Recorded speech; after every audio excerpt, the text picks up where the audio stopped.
Magandang hapon po sa lahat. Luzon, Visayas, Mindanao, tayo nagbabalik dito sa aking YouTube channel. Samuel Soriano TV 29 para mag-discuss ulit ng another coins. At ito po ay ating hilig, mangulikta ng barya.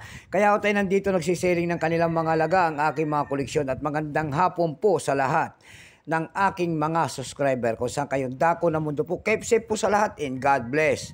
Maraming salamat po sa lahat ng aking mga subscriber.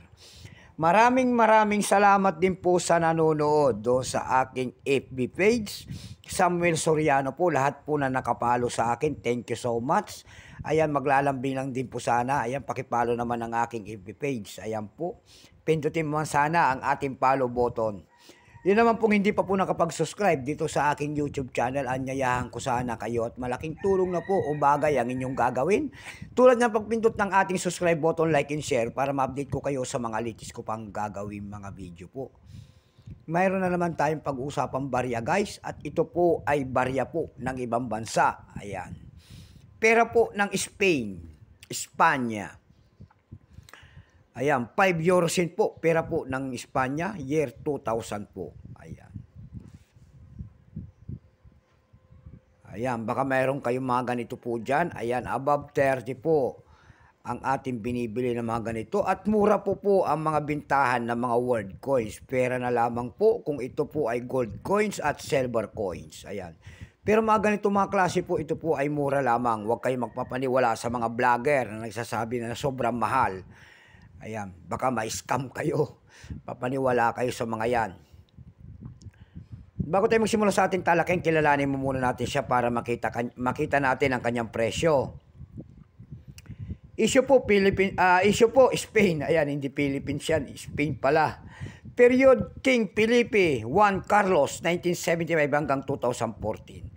Type nito standard circulation coins, years 2010 hanggang 2023. Value nito 5 euro cent, Spain.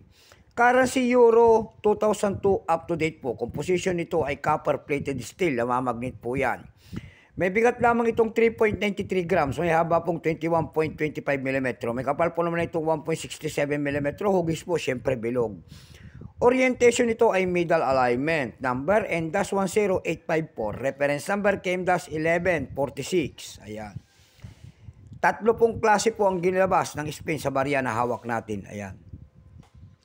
Pero itong hawak natin, ito po ay 2020M. 13% lamang ito. Kung ilang piraso naman po ang ginawa sa barya na hawak natin, ito po ay 221,800,000 piraso po. Wala pa pong price ito doon sa ating mamista. Dako naman tayo sa kanyang presyo. Ayan. Doon sa ating eb.com may nakita tayo nagbebenta doon ng $5.95. Meron na rin tayo nakita doon na $2.69. Dako naman tayo sa Carousel PH. Sa Carousel PH naman po may nakita tayo nagbebenta doon ng 80 pesos. Yung pinakamalit po na bintahan doon ay 40 pesos. Ayan lamang po ang ating may babahagi sagad na.